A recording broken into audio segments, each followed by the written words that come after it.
nanti masyarakat rakyat yang memilihnya. Bahwa kita dukung tokoh-tokoh seperti itu, bahwa Anies itu punya pengalaman itu salah satu juga modal. Ex-Gubernur DKI Jakarta Basuki Cahayapurnama alias Ahok diketahui pernah mengungkapkan curahan hatinya atas rangkaian peristiwa dan perjalanan hidup yang ia lalui, termasuk ketika kalah dalam pilihan Gubernur DKI Jakarta pada tahun 2017 lalu.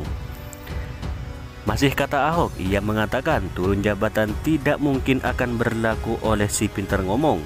Diduga sindiran Ahok tersebut ditujukan kepada Anies Rashid Baswedan. Kita tidak berbicara politik, tapi 5 tahun lalu Tuhan izinkan kasih ke orang pintar ngomong itu kerja, ucap Ahok. Yang disambut gelak tawa penonton di acara reuni relawan Hip Hip Hura. Pernyataan Ahok ini pun langsung dibalas oleh ex-wakil Presiden Yusuf Kala. Ia bahkan menduga hal ini pula yang membuat Anies Baswedan bisa meraih banyak simpati publik. Kalau boleh mengatakan, kenapa Anies ini disenangi publik? Karena cara dia berbicara. Wakil Presiden yang pernah mendampingi Susilo Bambang Yudhoyono sekaligus Presiden Joko Widodo itu tak menampik kemampuan berbicara serta mencitrakan diri dengan baik sangat penting dalam dunia politik. Walaupun dikatakan oleh Ahok, wah karena pintar bicara, pintar ngomong, ya lebih mana suka yang pintar bicara atau pintar marah. Ahok kan pernah marah-marah, pungkas Yusuf Kala. Yusuf Kala sendiri diketahui punya kedekatan yang cukup baik dengan Anies Rashid Baswedan. Yusuf Kala disebut-sebut sebagai bapak asuh Anies yang banyak membimbing karir politik sang mantan Gubernur DKI Jakarta tersebut. Akademisi Rocky Gerung kemudian mempertanyakan apakah Yusuf Kala juga akan menjadi kingmaker Anies di Pilpres 2024 atau tidak. Ada kecurigaan Yusuf Kala akan jadi kingmaker buat Anies.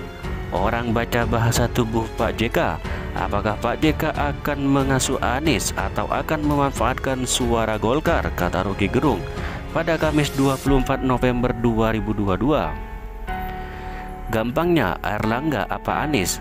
Karena Pak Yusuf Kala punya resort ekonomi dan politik yang besar, sambung Rocky Gerung.